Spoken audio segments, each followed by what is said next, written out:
ইমানেই সোৱাদ ভৰা লাডু নহয় কি ক'ম মানে আৰু বনাবলৈও মানে ইমানেই ইজি আৰু পটককৈ হৈ যায় তৎক্ষণাতে বনাই হৈ যায় আৰু ছিজন থাকোঁতে কিন্তু বস্তুবোৰৰ জুতি লৈ ল'ব লাগে যথেষ্ট সোৱাদ ভৰা হয় কেনেকৈ বনালোঁ আহক ভিডিঅ'টোৰ মাজলৈ গ'লে সকলো গম পাব আম ল'লোঁ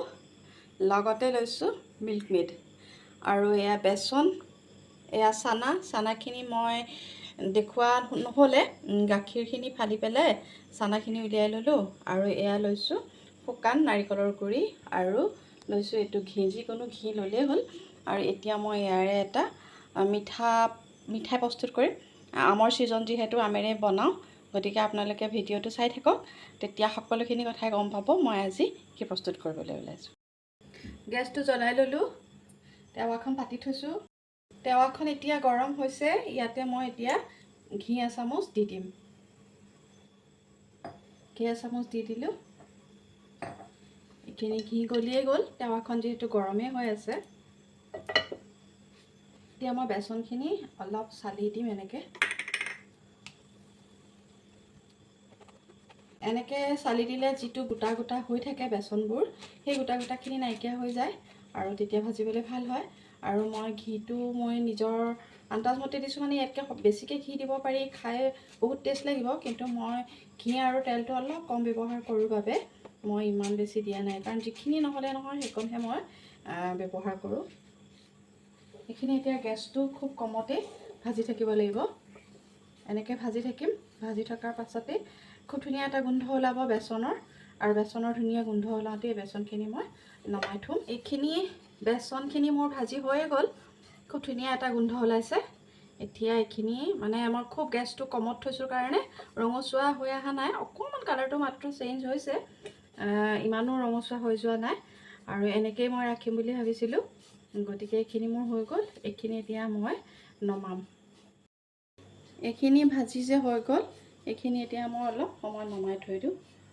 ঠাণ্ডা হৈ থাকিব আৰু ঠাণ্ডা নহ'লেও কথা নাই কাৰণ আকৌ গৰমতেই দিব লাগিব কিন্তু এতিয়া এইখিনিৰ প্ৰয়োজন নাই গতিকে এইখিনি এতিয়া মই নমাই দিলোঁ পুনৰ টাৱাখনত ঘি এচামুচ দি দিলোঁ আমখিনি মই কাটি থৈছিলোঁ সেই আমখিনি মই পেষ্ট বনাই দিলোঁ আৰু আমখিনি এতিয়া ইয়াতে দি দিলোঁ এতিয়া আমখিনি ভাজি থাকিব লাগিব পানীখিনি শুকুৱাই দিব লাগিব আমখিনি ভাজি ভাজি এই আমখিনি ভাজোঁতে গেছটো একেবাৰে ল' ফ্লেমত নিদিলেও হ'ব অলপ মিডিয়াম ফ্লেমত দি থ'লেও হ'ব তেতিয়া হৈ যাব আৰু যদি অকণমান বেছি হোৱা যেন লাগে গেছটো অলপ কমাই দিলেই হ'ল তেনেকৈ এতিয়া ভাজি থাকিব লাগিব আমখিনি উতলিছে ফুটিবলৈ ধৰিছেই আমখিনি কিন্তু হ'লেও ভাজি থাকিব লাগিব এনেকৈ লাহে ধীৰে অকণমান চাই চিতি ফুটিলে গাত পৰিলে দিগদাৰ আৰু লাহে লাহে এনেকৈ ভাজি থাকিব লাগিব আমখিনি প্ৰায় শুকাই আহিছেই আৰু ইয়াতে মই এতিয়া দি দিম বেচনখিনি যিখিনি মই বেচন ভাজি থৈছিলোঁ সেই বেচনখিনি ইয়াতে দি দিম এইখিনি শুকাইছেগৈ এতিয়া বহুতখিনি কমি আহিছে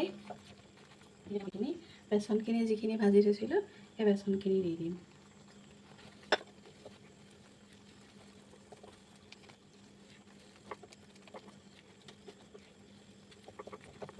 আৰু ইয়াতে মই এতিয়া দি দিম যিখিনি মই নাৰিকলৰ গুড়ি থৈছিলোঁ সেই নাৰিকলৰ গুড়িখিনিও ইয়াতে দি দিলোঁ আৰু এয়া যিখিনি মই চানা থৈছিলোঁ সেই চানাখিনিও ইয়াতে মই এতিয়া মিক্স কৰি দিম আৰু দি দিম এতিয়া ইয়াতে মই কনডেন্স মিল্ক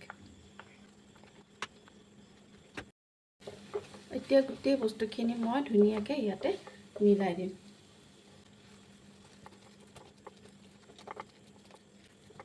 এতিয়া মই ভাজিব লাগিব কিন্তু গোটেইখিনি শুকাব লাগিব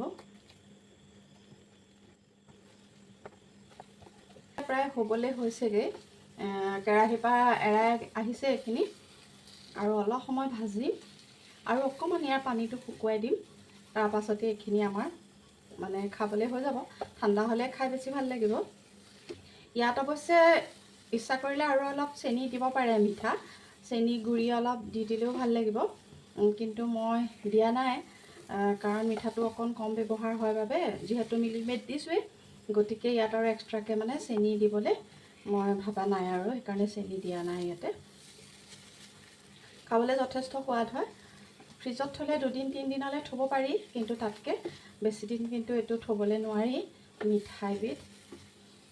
এইটো লাডু কৰিলেও হ'ব বা বৰফি নিচিনাকৈ কাটিলেও হ'ব। সেইটো ডিজাইনটো নিজৰ ওপৰত নিৰ্ভৰ কৰে, নিজৰ যিটো পচন্দ হয়।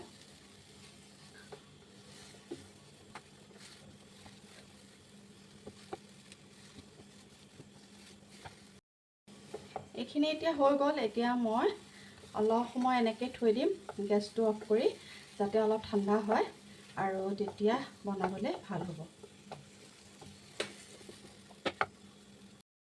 এইখিনি মই নাৰিকলৰ গুৰি অলপ লৈ লৈছোঁ আৰু এইখিনি এতিয়া ৰেডি হৈ গ'ল, ঠাণ্ডা হৈ গৈছে, চুব পৰা হৈ গ'ল। আৰু মই এতিয়া হাতত অকণমান ঘি লৈ লৈছোঁ, সানি লৈছোঁ, লৈ এতিয়া এটা এটাকৈ মই লাডু বনাম।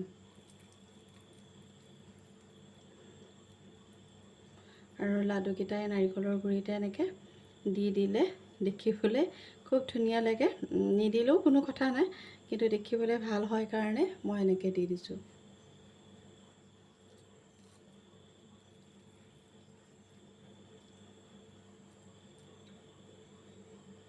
বেছি সময় লাডুকেইটা বনাবলৈ কিন্তু একেবাৰে কষ্ট নাই, খুব ধুনীয়াকৈ হৈ যায় লাডুকেইটা। আৰু ইয়াতে অৱশ্যে ড্ৰাই ফ্ৰুটছ কাটি দিবও পাৰি। মই ড্ৰাই ফ্ৰুটছ কাটি দিয়া নাই, কাৰণ যিহেতু আমৰে বনাইছোঁ, মানে পকা আমেৰে বনাইছোঁ, আমৰ টেষ্টটোৱে যাতে ধুনীয়াকৈ আহক, সেইকাৰণে মানে ইয়াতে ড্ৰাই ফ্ৰুটছ আদি একো দিয়া নাই। দিলেও বেয়া নালাগিব, কিন্তু ভালেই লাগে। আৰু ইচ্ছা কৰিলে বেচন য'ত দিছোঁ,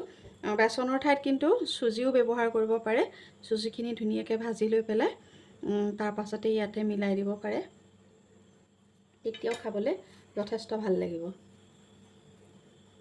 পকা আমৰ বতৰ যিহেতু, গতিকে পকা আমেৰে আজি মই এই লাডু বনালোঁ। এইটো মিঠায়ে হয়। ইয়াতে মই মিঠা যিহেতু কম দিছোঁ, মিঠা যিসকলে বেছি দিব বিচাৰে, আমখিনি যেতিয়া টেৱাত দিয়ে তেতিয়াই চেনি অলপ বেছিকৈ দি দিলেই হৈ গ'ল।